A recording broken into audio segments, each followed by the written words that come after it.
ça. Pas aujourd'hui, pas maintenant, pas après tout ce que tu as fait. Allez, Chapuis, comme un gros, comme un champion du monde. Il va le faire, il va le faire. Il va faire Marc Raquille au championnat du monde de Paris. Il attaque de Villarreal. Je crois qu'après avoir vu ça, on peut mourir tranquille. Enfin, le plus tard possible, mais on peut. Ah, c'est super. Eh ben bonsoir à tous, bienvenue sur Sport 39, une émission hebdomadaire exceptionnellement raccourcie qui débute à 18h30 pour pouvoir accueillir notre premier invité. Si je dis premier, c'est qu'il y en aura 3 au cours de cette émission qui s'annonce très très riche en informations. Alors je salue celles et ceux qui sont déjà présents sur le live, qui nous ont fait des petits coucous, donc merci à tous pour votre présence. N'hésitez pas à poser les premières questions parce qu'on va accueillir tout de suite l'attaquant de Jura-Dolois, Adrien Decombe. Pourquoi lui? Parce qu'il fait partie, on va dire, du sportif du week-end, parce qu'il a marqué un quadruplé avec Jura-Dolois ce week-end à Paron en National 3. Donc on va se rejoindre avec... On va voir s'il est connecté, Adrien. Pas encore. Je pense qu'il va pas tarder à arriver. En tout cas, en introduction, ce qu'on peut dire, c'est que Jura-Dolois poursuit son bon début de saison.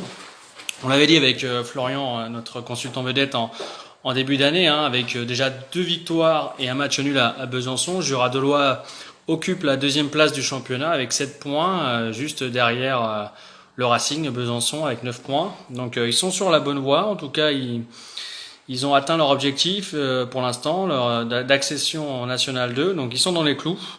Donc on va voir ça avec Adrien. Il vient de se connecter.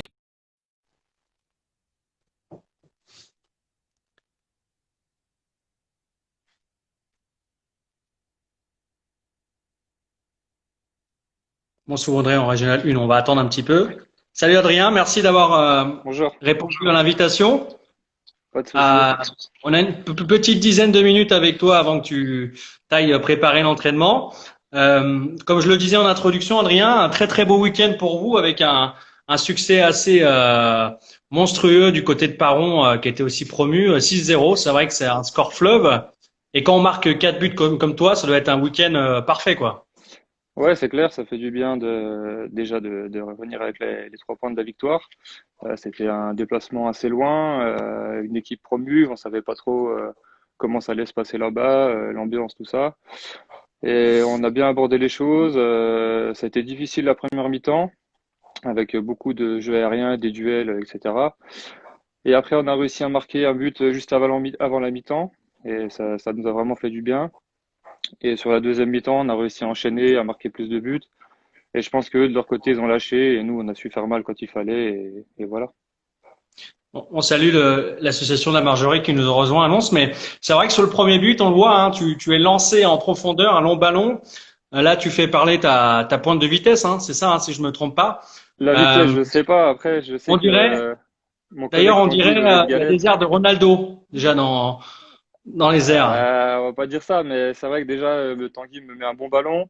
Je fais le bon appel. Après, j'essaie de la prendre en une parce que je sais que le terrain est un peu compliqué. Donc, je sais que si je contrôle, bah, je perds mon temps d'avance et j'enchaîne pied gauche et avec de la chance, elle rentre.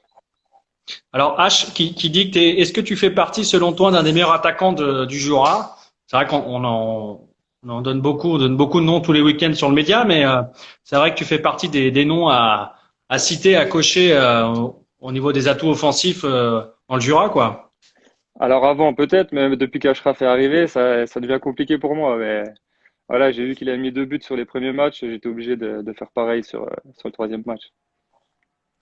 Alors c'est vrai que on parle pas mal de Jura-Dolois, comme on l'a dit en préambule, parce que vous avez un objectif de monter en National 2. Pour l'instant, le début de saison est plutôt pas mal, avec 2 victoires, un nul. Ouais, on peut dire que vous êtes dans les clous, vous êtes bien parti. Non, c'est pas forcément la montée. L'objectif, c'est surtout de faire une bonne saison comparé à la saison dernière. Voilà, ça a été compliqué. On finit neuvième, alors que l'objectif à la base, oui, c'était de monter. Donc l'objectif, c'est pas forcément de monter cette année, mais voilà, de progresser au classement, de faire les choses mieux, qu'il y ait une meilleure ambiance, voilà, des résultats plus positifs et montrer une plus belle image de ce qu'on a montré la saison dernière. C'est vrai, comme tu le dis, Adrien, c'est vrai que l'an passé, vous aviez déçu, hein, on l'a dit dans le média avec Florian. Là, cette année, alors tu marques 4 buts. Il y a justement une question de Rem qui dit ton objectif cette année, personnellement, c'est d'atteindre les 20 buts. Tu te fixes un objectif ou pas? 20 buts, ça me paraît beaucoup. Après, j'ai quasiment fait aussi bien que la saison dernière. Donc, ouais, pourquoi pas déjà une dizaine de buts, ce sera bien. Après, 20, ça me paraît beaucoup, mais voilà, pourquoi pas. Justement, on avait eu ton coéquipier Antoine Bianconi, le gardien, il y a quelques semaines, qui nous avait un petit peu relaté la saison passée.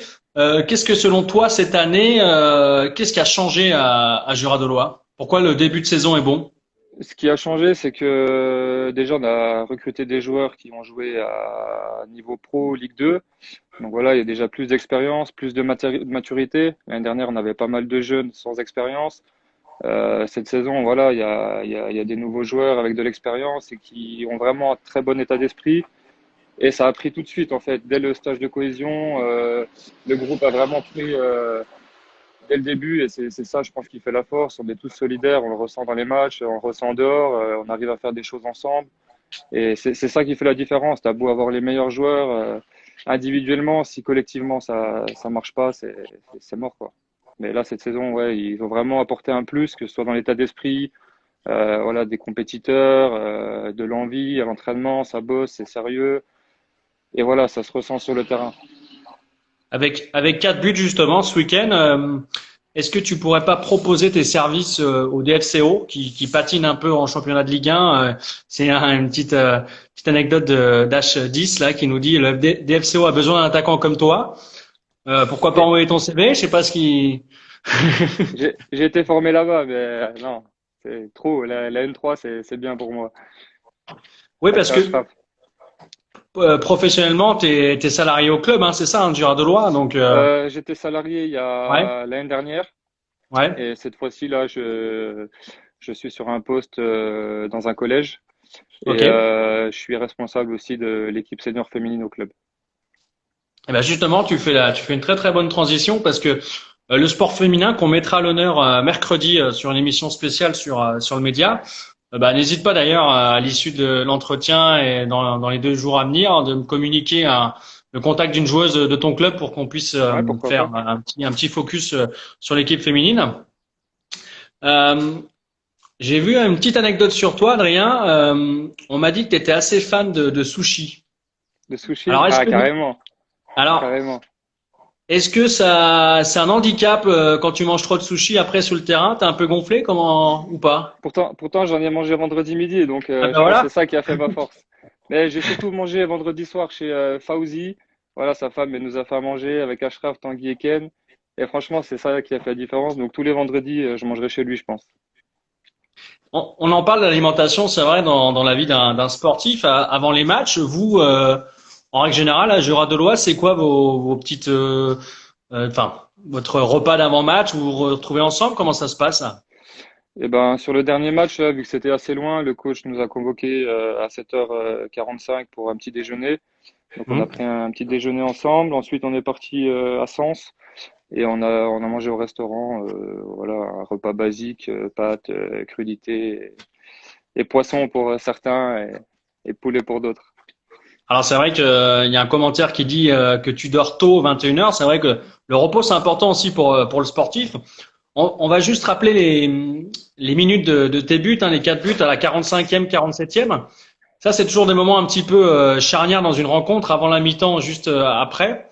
Et après, t'as marqué le troisième à la 60e et le dernier à la 85e. Et c'est vrai que quand tu marques 2 buts avant la mi-temps et après la mi-temps, pour l'adversaire, ça doit être un peu compliqué à comment encaisser, quoi. Ouais, c'est clair. Déjà, c'est bien pour la confiance. Après, on sait que contre des équipes comme ça qui sont promues, quand tu marques un but, 2 buts, tu sais que c'est plus facile d'enchaîner. Plus ils arrivent à tenir à 0-0 sur la durée du match, plus ça devient compliqué. Je sais que ils avaient joué le Racing Besançon. Le Racing a dû marquer en fin de match 2 buts, je crois. Il y avait un partout. Ça a été dur pour eux. Et là, d'avoir marqué un but, 2 buts, 3 buts, après on a réussi à enchaîner. Et mentalement, c'est plus dur pour l'adversaire. Et nous, on a plus de confiance, donc c'est plus facile d'enchaîner, quoi. Pour terminer, Adrien, on va arriver aux 10 minutes. Prochain adversaire, vous jouez à domicile, c'est ça, non? En championnat, oui, on reçoit Morteau et il y a déjà un match de coupe là, de Coupe de France à Beaune ce week-end. Donc voilà, on met de côté le championnat pour cette semaine. On va se concentrer sur la coupe. On a vraiment envie de faire un beau Simple. parcours. Donc voilà, faut gagner ce match de coupe et après le championnat, on reprendra après la coupe. D'accord. Eh ben, merci beaucoup en tout cas, Adrien, d'avoir été présent pour ce début d'émission. Pas de souci. Et puis, bah, bon entraînement à toi en tout cas. Merci, c'est gentil. À bientôt. À bientôt, ciao. À bientôt. Alors, on va continuer un petit peu à parler de sport, de continuer à balayer un petit peu l'actualité jurassienne, du sport de ce week-end. Alors, je salue Loïc Catala. On parlera d'ailleurs du RC Lens dans quelques minutes. Je vais juste balancer le générique d'intro et on va parler. Alors effectivement, il n'y a pas que du football dans l'actualité sportive jurassienne de ce week-end. Il y a également du tennis. On avait reçu Arthur Bouquier il y a quelques semaines sur le média, hein, qui a pour rêve de devenir tennisman professionnel. Alors ce week-end, il était à Plaisir dans les Yvelines pour une compétition ITF dotée à 25 000 $. Alors ce ne fut pas une partie de plaisir justement, sans faire le jeu de mots pour Arthur, parce qu'il s'est incliné au premier tour à des qualifications face au Mosellan Hugo Schott, qui est à 89e français. 7-5-6-4, une défaite un petit peu frustrante pour lui parce que il a mené 5-2 dans le premier set et il a perdu cette manche 7-5 comme on l'a dit. Et il a eu même 2 balles pour égaliser à 6-6 et après à deuxième manche, il est breaké à 2 partout et après il a jamais su revenir pour voilà. Donc il s'incline 7-5-6-4. Alors c'est pas le premier tournoi qu'il a fait depuis la reprise post-Covid. Il avait fait un tournoi à Sarlat qu'il avait remporté et il a aussi fait le tournoi aussi à Pralou, pardon, excusez-moi. Il a fait un tournoi à Pralou où il a perdu en huitième de finale, juste aux portes d'affronter le fameux Benoît Paire. Donc c'est dommage pour lui, ça aurait été sympa de se confronter à un des meilleurs joueurs tricolores. Donc affaire à suivre. On va suivre de toute façon Arthur comme d'habitude sur le média. Donc on espère que il va relever la tête sur les prochaines échéances. Je voulais mettre à l'honneur une initiative qui a eu lieu la semaine dernière sur Belsin. C'était le 6 septembre dernier. C'était la première édition du Jurandi Pop. C'est une initiative menée par le comité départemental handisport du Jura, avec comme partenaire le département, le centre de Belsin et également au Jura Sport Formation, qui fait pas mal d'actions en faveur du sport et aussi de l'handisport. Alors ça a été une très très belle réussite parce que ils ont accueilli 17 associations sportives, dont au final 400 participants, dont 100 en situation de handicap. Donc c'est une très belle initiative. J'espère qu'elle va se renouveler l'an prochain. En tout cas, cet événement qui était unique, c'était une première dans le département. Ça permet de faire rayonner la pratique handisport dans le département. Donc c'est une belle initiative. On espère que ça va se renouveler pour l'an prochain. Donc bravo en tout cas à tous les partenaires et à cette initiative parce que c'est bien aussi de mettre en avant le handisport. Ensuite, petite actu tennis de table parce que le week-end qui arrive, c'est la reprise du tennis de table, du championnat par équipe. On en fera écho la semaine prochaine sur le média, mais en tout cas ce week-end, il y avait un tournoi de préparation, de reprise à Châtenois-les-Forges, dans le territoire de Belfort, et le Lédonien Bertrand Messabi, qui est classé 500 français à peu près, a remporté le tournoi. Alors c'est une belle performance. Pourquoi? Parce qu'il y avait un joueur de Lyon, Sacha Bouvier, qui était numéroté 300 français, donc meilleur que lui. Et Bertrand a réussi à s'imposer. Alors pas forcément face à Sacha Bouvier parce qu'il s'est fait éliminer quelques tours précédents. C'était un peu une surprise d'ailleurs, mais le Jurassien a su tenir son rang, notamment en finale contre un autre joueur du Doubs, Tahar Kelaf, qui est numéroté 500 également comme lui. C'était un joueur qui a toujours du mal face à lui. Donc, le Jurassien a réussi à s'imposer. Donc, c'est une belle performance. Je pense que ça va le mettre en confiance pour la reprise. Donc, bravo à lui en tout cas. C'est de bon augure. Et on va passer de la petite balle à la balle de handball. Je ne sais pas si vous avez vu passer l'information cette semaine, mais il y a eu un international tunisien qui a signé à l'US Lens. Alors, il s'agit de Mohamed Fourati. J'ai eu l'info d'ailleurs par le club, donc je remercie Soufiane pour l'information. C'est un international qui a connu toutes les sélections jeunes en Algérie et aussi en Tunisie. Il a évolué dans le championnat algérien.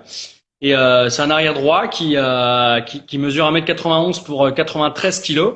Donc c'est un beau bébé. Donc je pense que c'est un renfort de poids pour le club en pré-national. Ce joueur, il est venu pourquoi? Vous allez me dire, pour sa reconversion, tout simplement. Parce que là, à Lens, il va s'occuper de la section sportive au collège Rouget de Lille pendant 75% de son temps.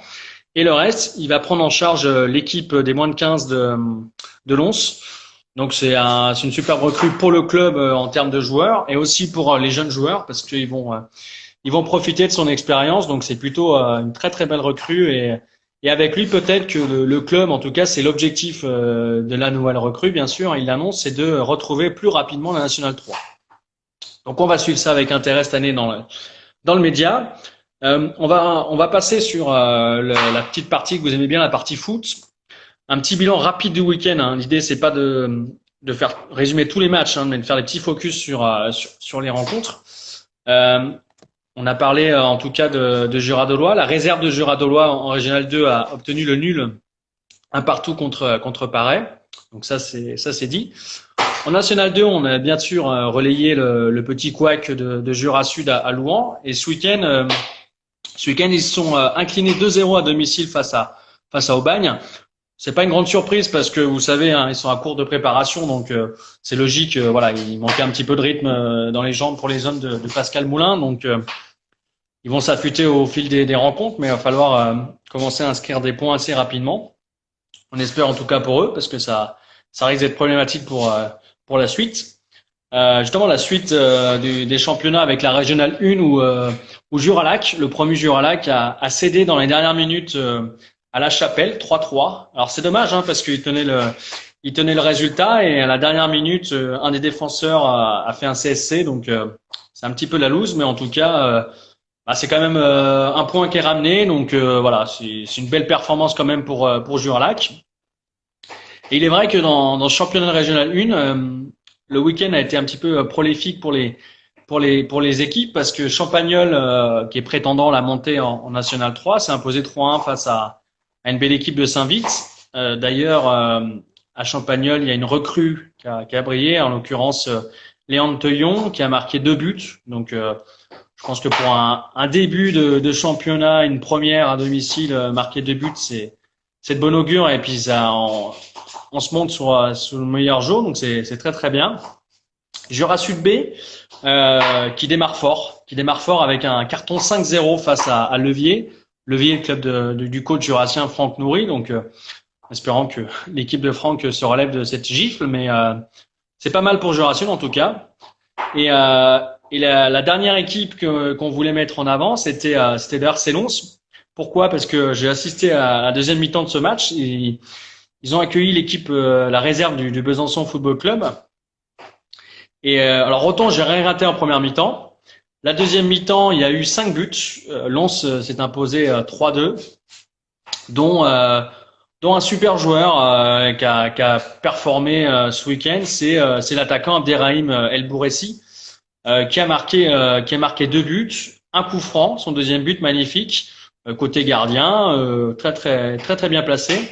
Et son premier but où il a été lancé un petit peu en profondeur, il a slalomé tous les joueurs et là où on pensait qu'il allait faire n'importe quoi, il a quand même réussi à mettre le ballon dans le filet. Alors une pépite, oui, on va en parler de la pépite justement parce que je l'ai interviewé à la fin de la rencontre sur la performance collective du RC Lens et je vais vous faire écouter sa réaction. Non, pas forcément, mais c'est vrai que j'ai l'opportunité de marquer aujourd'hui. Bon, après, voilà, on a fait un match à 13, à 14. C'est pas un homme du match. On sait très bien que le début du championnat est toujours compliqué. On avance dès le début. Il va être long et à la fois il va être court. C'est le champion du retard maintenant. On va être pénalisé pour la suite. Aujourd'hui, on a fait le travail tous ensemble. C'est leur celle qui a gagné, il n'y a pas d'homme du match. Il n'y a pas d'homme du match, comme il le dit. Alors, si, on peut dire que c'est lui l'homme du match, parce qu'avec 2 buts, il a contribué à la victoire de sa formation. Sa formation qui a plutôt d'ailleurs dominé dans dans le jeu, hein, l'équipe de Besançon, hein, ils étaient supérieurs, ils se sont créés beaucoup d'occasions en première mi-temps, mais ils n'ont pas su concrétiser sur cette première partie de période. Et la seconde, ils ont aussi dominé, mais ils ont quand même pris 2 buts sur coup de pied arrêté. Jérôme Nicole ne pouvait absolument rien faire sur ces 2 buts. Et pour revenir sur le premier but de l'attaquant de Lons, c'est vrai, comme on l'a dit, il a slalomé pas mal la défense et on a cru à un moment donné qu'il allait rater. Et justement, je l'ai titillé un petit peu à ce sujet sur cette occasion. C'est la chance, hein, il a fallu de la réussite, aujourd'hui on en a eu. Tant mieux, ça va nous pousser encore à aller de l'avant, à travailler sur nos points faibles. Et par contre, tout déchirer sur nos points forts. Cette année, on a une équipe très offensive, on va profiter et tout déchirer. Tout déchirer, ils vont profiter de l'élan offensif du RC Lens. On espère juste que la défense sera un peu plus solide sur les coups de pied arrêtés. En tout cas, belle performance pour les hommes de Taraoui. Donc, on va voir la suite avec notamment un parcours en Coupe de France, on espère. En tout cas, la suite des championnats, c'était aussi la Régionale 2 ce week-end. Une Régionale 2 où il y a eu plusieurs visages. Tout d'abord, la satisfaction avec les succès de Brest-Jura à domicile 1-0 face à Sanvignes. La victoire de Triangle d'Or à l'extérieur à 3-1 à Pérousienne. Et la belle réaction également aussi de l'Ajoux qui avait perdu en Coupe de France contre une D1 la semaine dernière et qui s'est imposé à Sagy 2-0. Donc une belle réaction pour l'Ajoux, hein, une équipe qu'on apprécie bien aussi avec Florian sur le média. Et pour faire un petit focus sur Loïc Catala qui est présent, la réserve du RC Lens s'est imposée effectivement à Dijon 2-1, une belle performance. Je pense que la réserve va être armée pour jouer les premiers rôles cette année, hein. Ils ont une belle équipe avec notamment la recrue Benoît Lejnik. Donc c'est très bien. On va suivre ça également parce que il y a possibilité de faire de belles choses cette année. Donc bravo en tout cas à vous et on va vous suivre toute l'année. Et par contre en déception, moi j'ai relevé deux équipes. La réserve de Champagnole qui s'est inclinée face à Saint-Marcel 2-0. Et Poligny qui s'est incliné à domicile 2-1 face à Rioz. Pourquoi je fais un focus là-dessus? C'est parce que notre consultant vedette Florian a assisté au match et selon ses dires, il y a beaucoup de travail. On l'avait dit en introduction de la saison, Poligny, une effectif un peu à renouveler avec des jeunes et on l'a tout de suite dit que ça va être compliqué. Et dès le premier match, malheureusement, ça s'est avéré vrai parce que du coup ils se sont inclinés. Donc on espère que ça va aller. En tout cas, je vois que Pierre Fieux s'est connecté. Je lui demande juste 2-3 minutes. Je vais terminer le football et le basket assez rapidement. Donc on va balayer la dernière division, hein. Je fais pas toutes les réserves parce que c'est un peu long. Arcade, le premier Arcade, les deux premiers même, Arcade et Haut-Jura qui sont imposés pour leur premier match avec une victoire 3-0 pour Arcade face à Orchambaine. Donc bravo à vous. Et aussi une victoire de Haut-Jura 2-0 face au Pays Méchois. Donc bravo, vraiment des promus qui assument et qui tiennent leur rang. Donc félicitations à vous. Et dans le rang des déceptions, en revanche, Jurastad qui s'incline 2-1 face à Longuevic. Donc c'est vrai qu'un club bourguignon toujours compliqué. Et là, c'est la claque Cotoseille qui s'en prend 4 face à Douvres. Donc là, c'est un début de saison catastrophique pour les tangos. Et puis Rochefort aussi, hein, qui s'incline 4-2 à Ornans. Donc grosse désillusion. Et je vais juste terminer avant de accueillir Pierre Fieux qui est déjà connecté sur du basket. Comme vous avez pu le voir, ce week-end, Lens en National 2 était prévu en déplacement du côté de Holsheim. Sauf qu'il y a un membre du staff d'Holsheim qui était positif au Covid. Du coup, le club a demandé le report qui a été refusé par la fédération et le jour du match, ils ont annulé le match, ils ont prévenu Lens comme quoi il fallait pas venir là-bas. Donc, affaire à suivre pour savoir un petit peu ce qui va se passer sur cette rencontre. Et pour terminer, le basket, Poligny qui a fait une très belle rencontre face à Bezac en National 1. Ils sont inclinés 79-74. En revanche, l'ombre au tableau, on va dire, c'est la blessure de leur arrière, Jimmy Lloyd Lomain, star de la télé-réalité, bien sûr, hein, la Villa des cœurs brisés, 4e meilleur marqueur du championnat l'an passé et qui s'est gravement blessé au genou. Alors, je lui ai posé la question tout à l'heure, ce qu'il avait. Il m'a pas répondu, mais je pense que c'est les ligaments. Alors, comment ça, j'ai oublié mon sous-Audrey, Anthony? Oui, c'est possible que j'ai oublié mon sous-Audrey, je m'en excuse. Si tu peux me donner d'ailleurs le résultat. Alors, c'est un oubli de ma part, je suis désolé. Je crois que vous avez gagné 2-0, si je dis pas de bêtises.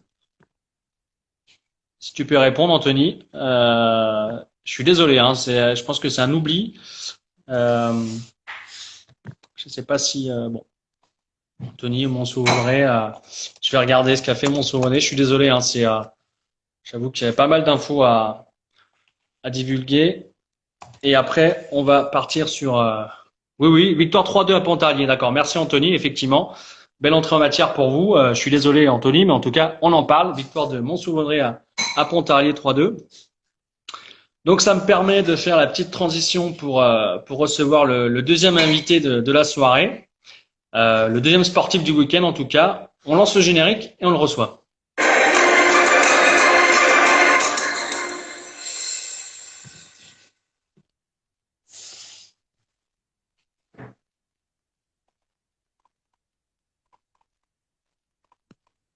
Alors après le buteur fou du week-end, Adrien Descombes, là on s'oriente sur de l'athlétisme parce que ce week-end avait lieu les championnats de France élite espoir du côté d'Albi, donc assez loin. Et là on a la chance ce soir d'accueillir l'un des meilleurs spécialistes de la région du 3000 steeple, Pierre Pieux. Bonsoir Pierre. Salut, ça va? Alors bah très bien, ouais, on se connaît bien, donc c'est vrai que bon il y a pas de grand secret entre nous, mais On vous voit pas du coup. non, on va se tutoyer comme tout le monde, hein, c'est le but. N'hésitez pas à poser des questions d'ailleurs hein, sur cet événement et puis sur un petit peu comment, si vous avez des questions sur son ressenti, choses comme ça, c'est intéressant de savoir un petit peu.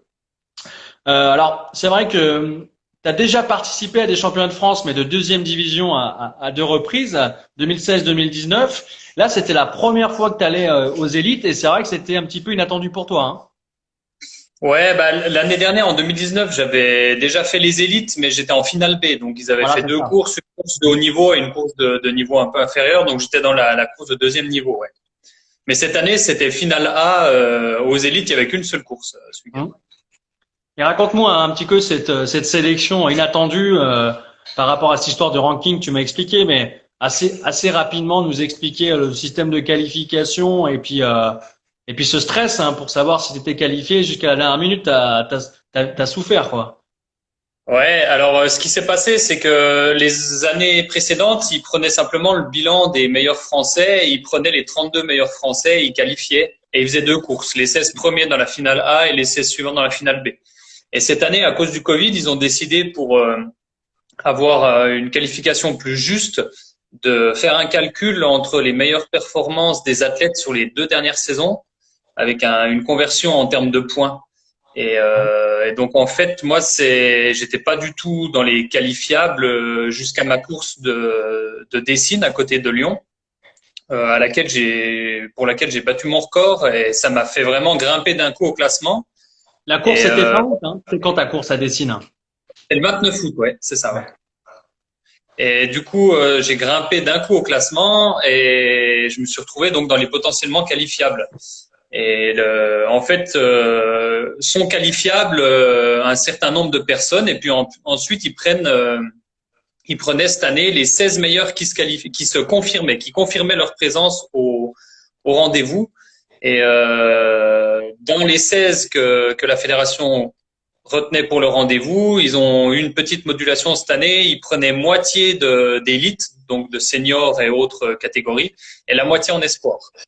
Et donc moi je suis senior et je suis passé en tant que dernier qualifié senior pour les élites. Quoi. Alors ton temps, on le rappelle, à Dessines, c'était 8 minutes 57 sur 3000 steeple. C'est ça. C'est vrai que quand tu es 16e au ranking et qu'ils en prennent que 8, là tu te dis il faut qu'il y en ait un sur deux qui annule. Et au début, comme tout le monde, je pense que tu y crois pas quoi. Ouais, c'est ça. Je me suis dit que c'était pas possible. Pour moi, les élites, c'est la plus grosse compétition d'athlétisme français en France. Enfin, hormis les Diamond League, vraiment les très très gros rendez-vous internationaux.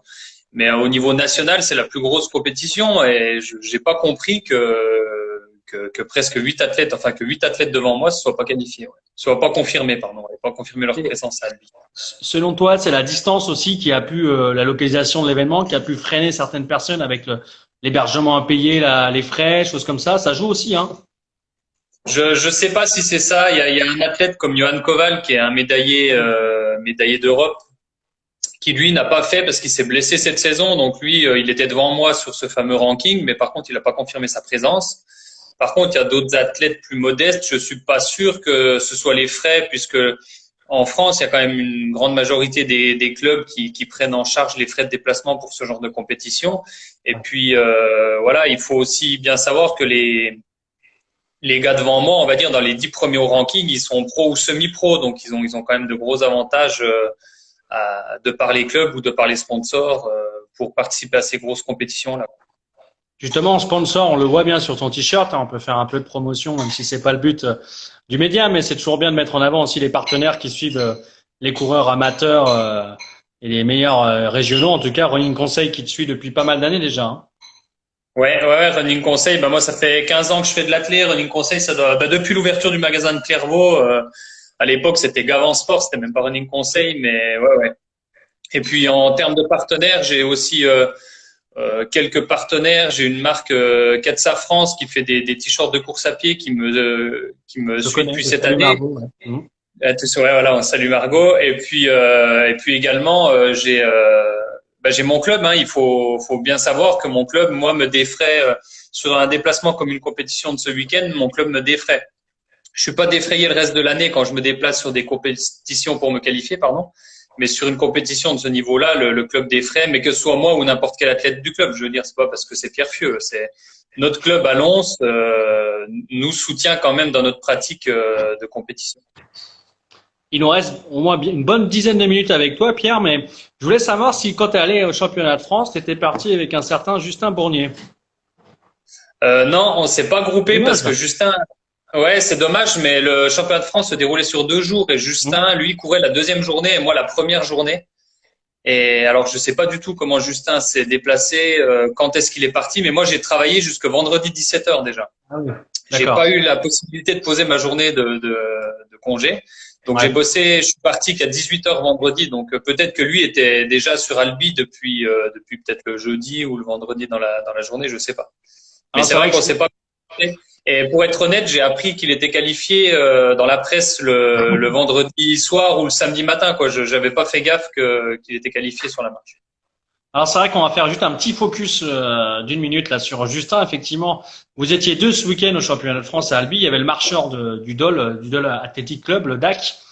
Lui qui est assez, c'était pas sa première fois qu'il participait au championnat de France élite, c'était la 4e participation. Et ce week-end, il a terminé 14e au scratch sur 10 km marche en 46 minutes 36. Je vous propose d'essayer de marcher 10 km à cette allure-là. Je pense que vous allez vite arrêter, je pense. Et du coup, il fait 3e, il fait quand même 3e chez les espoirs. Donc lui, l'objectif était rempli en évoquant aussi un plaisir retrouvé de reprendre la compétition après 1 an et demi de reconversion professionnelle, hein, parce que c'est vrai que comme pour toi t'es pas professionnel et c'est vrai qu'il faut assurer un métier derrière, hein. Ouais, bah oui, moi je suis garde forestier, donc je passe mes journées à marcher en forêt. Le soir, faut retourner à l'entraînement, des fois le matin, c'est pas évident. C'est sûr que ceux qui ont des horaires aménagés ou alors qui font que ça toute l'année, c'est beaucoup plus facile dans la pratique. Après voilà, c'est comme ça. Moi, ma casquette amateur me pose pas de soucis. Elle m'a certainement un peu pénalisé ce week-end parce que j'ai cédé à la pression d'avoir tous ces internationaux autour de moi. Mais dans l'ensemble, je me plais à avoir cette casquette d'amateur, à pas faire que ça toute l'année non plus. Dorian, justement, qui fait une petite référence à Justin en disant que aux interclubs, Justin, il court plus qu'il ne marche. Oui, peut-être visuellement, on a l'impression qu'il court, mais je pense qu'il marche quand même. Techniquement, il est quand même assez à l'aise sur la technique. Justement, tu évoquais tout à l'heure le trajet. T'es parti vendredi soir. Je sais pas à quelle heure t'es arrivé à Albi, mais ça fait beaucoup de fatigue avant de prendre le départ le samedi soir de la course, quoi. Ouais, bon, on a décidé de couper la route, donc j'ai dormi à Clermont vendredi soir, mais j'ai pas non plus fait gaffe qu'à Clermont, c'était l'arrivée du Tour vendredi. Donc on était dans l'hôtel avec l'équipe Total Direct Energy et puis Arkea Samsic.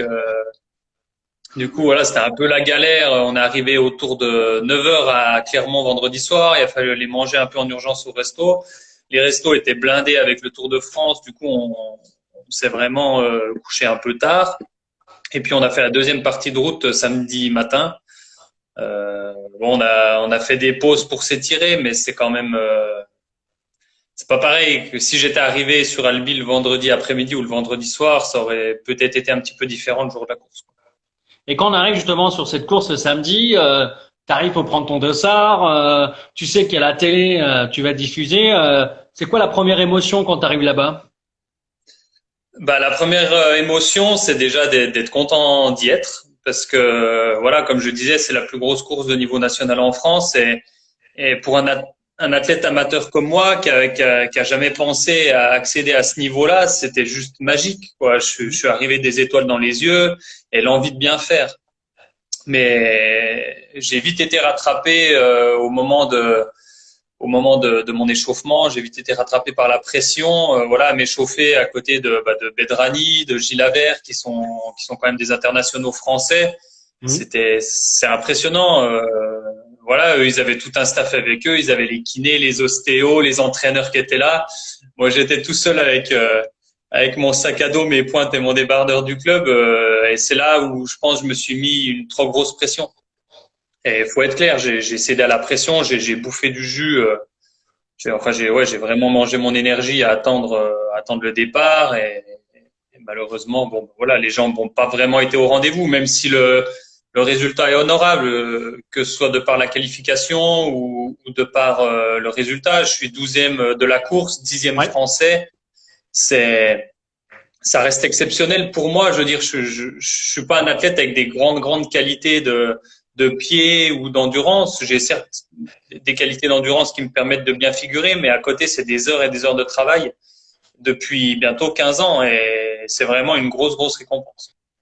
Est-ce que selon toi, alors je vais juste te prendre la réaction du club de Lons qui dit que t'étais pas loin du record de Maïeddine Miekissi. Bon, je pense que tu as quand même un petit peu un gap à franchir avant de le battre. Ouais, 2 et 3. C'est vrai que avec 9 minutes 20, bon, c'est vrai que c'est pas le meilleur chrono que tu as réalisé, mais après, avec tous les paramètres que tu viens d'évoquer, ça reste quand même un joli chrono quand même.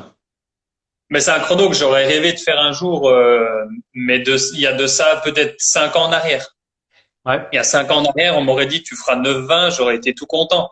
Seulement, je reste un compétiteur, je reste un gros compétiteur. Je supporte pas de me prendre des douilles le week-end en compétition, donc non, 9,20, je peux pas si je veux continuer à progresser dans mon sport, je peux pas me contenter d'un 9,20 qui soit dans les circonstances là. Une course tactique, ça bagarre sur les obstacles et je finis en 9,20, c'est quelque chose, c'est acceptable.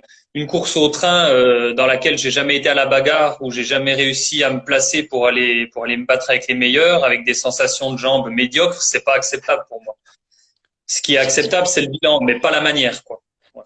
Si tu avais couru à ton niveau, tu aurais pu tenir davantage et puis peut-être battre ton record. C'était un petit peu l'objectif aussi que tu m'avais dit, hein. Ouais, l'objectif était un record personnel, ouais, était de faire mieux que les 8,57 que j'ai réalisés à Lyon. Alors, à la fin de la course, pour contextualiser un petit peu. Avec un 8,57, j'aurais terminé 6e, je crois. Ah ouais. Donc avec un record perso, ça aurait été juste la folie. Mais bon. Et c'est vrai qu'il reste un petit peu de 2 minutes avant la fin, Pierre, mais on se pose la question, nous, au Progrès, et puis c'est dans le média, on se dit, Pierre Fieux, maintenant il a réalisé son rêve d'aller au championnat de France. C'est quoi la suite pour toi? C'est quoi les objectifs que tu te fixes? Je me fixe pas de limite. Que je vais certainement aller un petit peu sur course route parce que j'ai des jolis chronos à aller chercher là-bas. Mais je veux continuer l'athlétisme.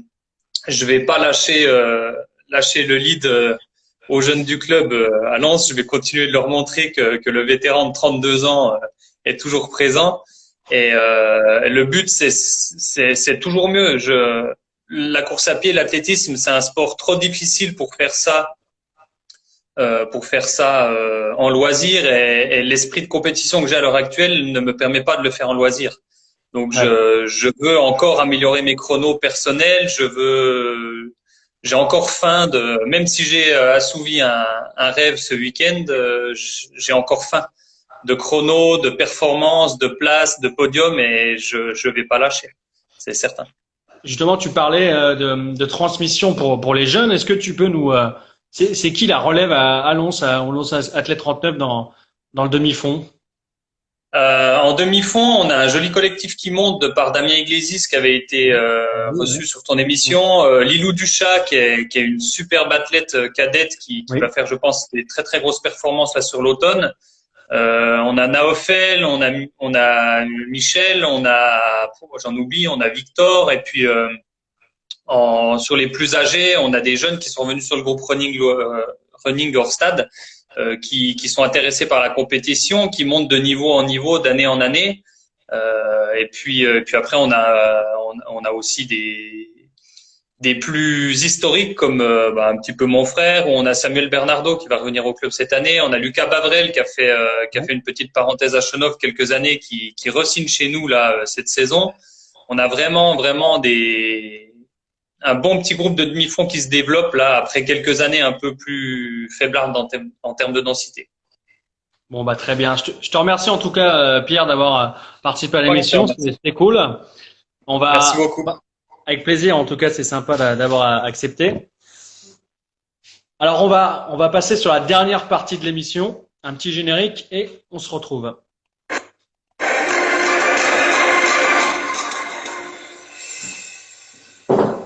Alors ce week-end, c'était également, on a eu la reprise du championnat de foot, mais c'était également la reprise du championnat de rugby.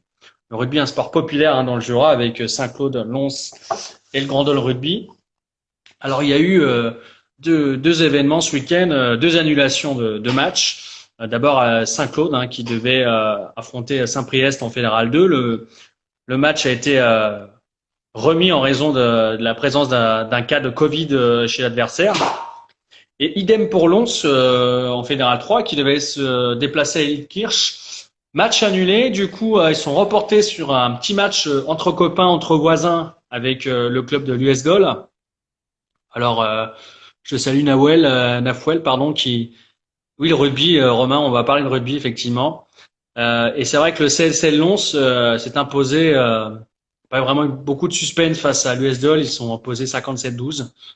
Alors, quels sont les enseignements qu'on peut tirer de ce genre de rencontre, à part faire tourner l'effectif et donner du temps de jeu à tout le monde, marquer des essais, retrouver l'automatisme, je pense, parce qu'il n'y avait pas eu beaucoup de matchs amicaux, donc c'est plutôt une bonne chose pour Lons.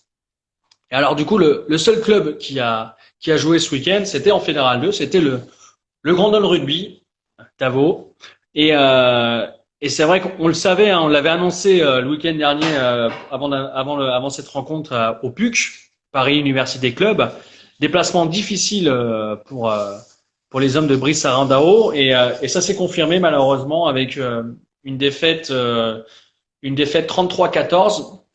Et on va revenir sur ce résultat et sur les ambitions du club de Grandol Rugby avec son capitaine Vincent Lisler. Vincent Lisler, c'est un troisième ligne centre qui a 28 ans, un beau bébé, 1m83 pour 95 kilos, et qui est arrivé cet été en provenance du Stade Dijonnais, qui a évolué en Fédéral 1, Fédéral 2, où il a passé 9 ans. Donc c'est un joueur d'expérience qui a rejoint le club de comment?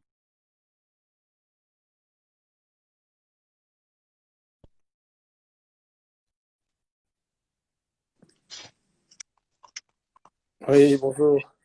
Salut Vincent, ça va? Ça va et toi? Bah écoute, merci d'avoir accepté l'invitation. Alors il n'y a pas de vidéo. Ouais. Je sais pas si c'est normal ou pas. On te voit pas à l'antenne. Alors si ça reste comme ça, je vais juste, je sais pas si tu as mis une webcam ou je sais pas. Non, je suis sur le téléphone, j'ai pas. Ah, bah écoute, on va. Ouais. Attends, je vais réessayer. Ouais, moi je te vois en tout cas. Alors ça fait partie du direct, c'est pas grave.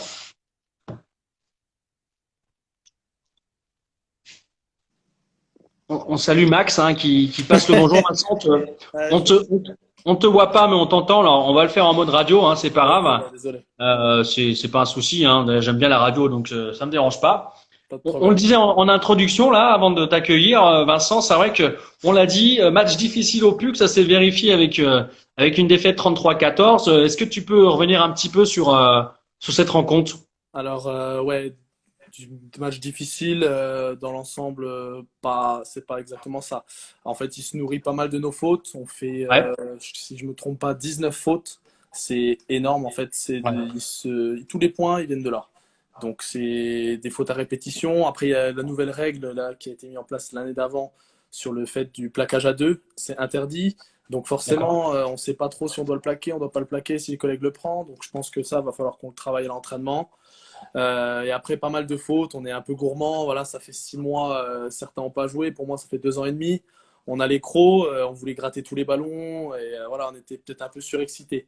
Donc, je pense que sur les prochains matchs, il va falloir prendre le temps, se calmer, remettre les choses dans l'ordre et puis écouter les consignes de match.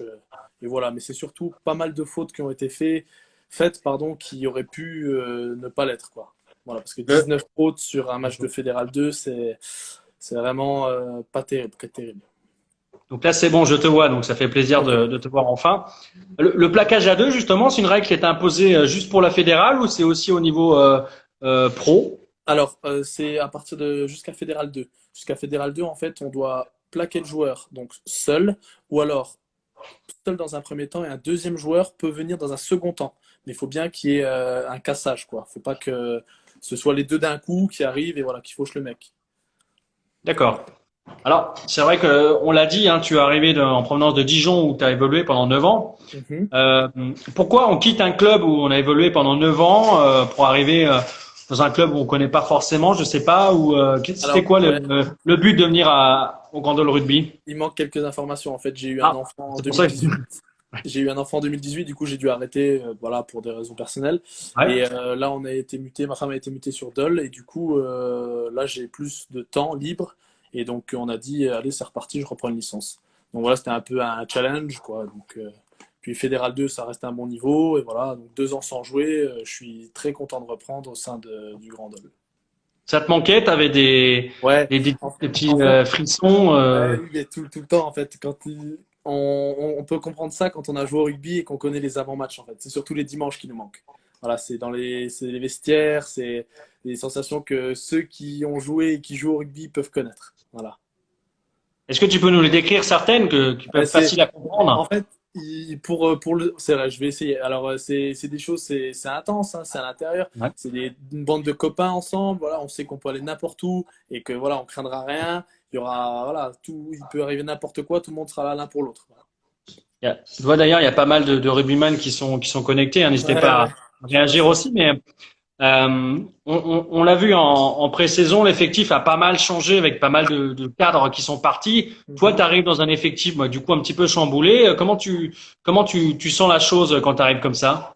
Ben, après, moi, j'ai pas de préjugés, j'ai rien, mais je Ouais. sais que, enfin, en ayant fait quelques saisons au Stade Dijonnais, les effectifs, ils tournent sans arrêt.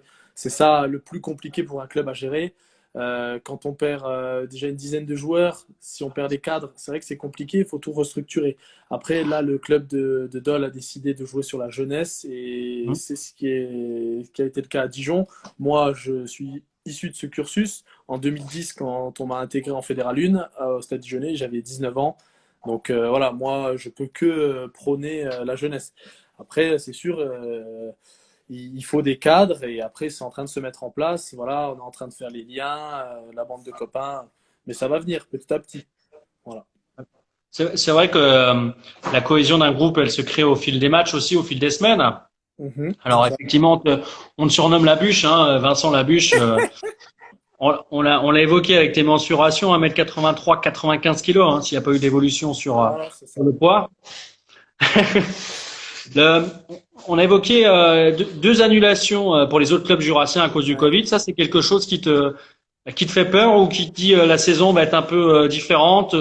Comment tu sens la chose? Après, on aborde chaque match l'un après l'autre parce que si J'aime on beaucoup fait cette phrase. attention. Hein. Comment? J'aime beaucoup cette phrase. On dirait un footballeur là. Ah, c'est, Attention, hein. prendre ça comme un compliment ou pas. Mais, on verra si vendredi à 20h30 on nous dit ben, le match de Pontarlier samedi soir il est annulé, ben, c'est comme ça, on n'a pas le choix, c'est la vie, il y a des choses plus graves. Après, si on peut jouer, tant qu'on peut jouer, on va jouer. Donc voilà, après, il n'y a pas de raison d'avoir peur de quoi que ce soit. C'est voilà, c'est sûr, c'est des moments compliqués à vivre pour tout le monde, hein, pas que pour le sport.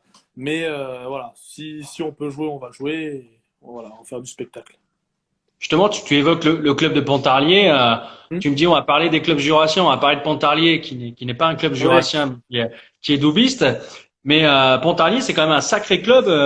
C'est déjà un deuxième client pour le prochain match, hein. Ouais, oui, moi ouais, j'en ai entendu parler bah, depuis que je suis à Grandol. Parce qu'avant, du coup, vu que c'était pas trop que c'est pas la Côte d'Or, donc on n'entendait pas trop parler. Mais ouais, c'est un bon client et puis c'est surtout que c'est un derby. Donc quand on va à un derby, c'est la guerre sur le terrain, quoi. La Voilà. guerre, justement, avec des jeunes, est-ce que c'est pas compliqué des fois d'aller à la guerre avec des jeunes? Et justement, c'est là qu'ils vont apprendre. Qu'ils vont Ouais. apprendre que il faut remettre l'église au milieu du village et que c'est à nous. On est chez nous, on va gagner, et voilà, sans inquiétude. Les ambitions du Grand Dole, parce que du coup, c'est un peu compliqué. Alors, ils sont sortis d'une belle saison, hein. Ils ont dû faire quatrième ou, de la poule l'an passé, hein, si je dis pas de bêtises. C'est ça. Voilà, 4 ou 5. Là, cette année, un effectif en reconstruction, comme tu l'as dit. Les objectifs, du coup, changent un petit peu. Qu'est-ce qu'ils t'ont dit? Non, les objectifs, après, ils vont évoluer au fur et à mesure de l'année, forcément, en fonction des résultats, donc par rapport au fait que le groupe a été reconstruit, tout ça. Mais après, l'objectif reste le même, je pense, c'est la qualif. Parce que Ouais. là, ils étaient en Fédéral 2 l'année dernière, ils ont visé la qualif. L'objectif, il n'y a pas de raison que pour eux, en ayant fait des recrutements, même s'ils ont perdu de l'effectif, pour eux, c'est la qualif. Et j'espère que pour tout le monde aussi, dans la tête de tout le monde, on vise la qualif. Et cette qualification, elle passera également par des victoires à l'extérieur. Et quand je regarde la poule, c'est vrai qu'il y a quand même pas mal de formations franciliennes, hein. Mhm. Toi, ce sont des formations que tu connaissais déjà, hein. Je vais les citer, mais Ouais. il y avait Ponton-Combo, Boulogne-Billancourt, Saint-Denis, donc Le Puc, on l'a dit, Sarcelles. Mhm. On se rend pas trop compte du niveau des clubs franciliens, à part Le Puc, comme je l'ai dit, mais c'est vrai que c'est développé maintenant le rugby à Paris et c'est costaud maintenant. Ouais, ouais, Paris, ça devient ouais, de plus en plus. Après, ils ont un sacré vivier. C'est sûr que Hum. comparé à nous, ici à Dole, on a deux clubs à 5 km de distance. Forcément, c'est plus compliqué de trouver des joueurs. Eux, enfin, c'est étudiant. On peut aller n'importe où en peu de temps. C'est sûr que c'est plus pratique. Après, ils ont beaucoup d'équipes et ils gardent quand même un bon niveau un bon niveau dans chaque équipe. Et c'est vrai que Vincent, c'est le boss chez Vernet. C'est ça. Euh, et- alors, du coup, alors, si tu peux décrire un petit peu ce commentaire, le boss chez Vernet, En fait, c'est un ancien collègue qui a signé au Creusot, qui est reparti, qui d'accord? travaillait dans la boîte où je bosse maintenant, et avec qui je connais depuis bah, du coup 2010, depuis qu'il est au Stade Dijonnais aussi, et voilà, c'est un beau copain. Tu travailles dans quel secteur, alors, du coup? Sanitaire et chauffage sur Dijon, Ouais, l'entreprise de Monsieur Vernet, le président du Stade Dijonnais. d'accord. Ça aide avec pour les emplois qu'on cherche et voilà, Ouais, on est passé par. c'est sûr, c'est plus facile. Après, il y en a des fois qui ont besoin de ça. Moi, j'ai pas eu besoin de ça. Je suis pas passé par le rugby. J'avais déjà arrêté pour trouver ce boulot-là. Vu que c'était ma branche, la logistique, ça me plaisait. Donc voilà, je suis allé chez Monsieur Vernet parce que c'est quelqu'un que je connais. Et c'est une très bonne personne en qui j'ai confiance.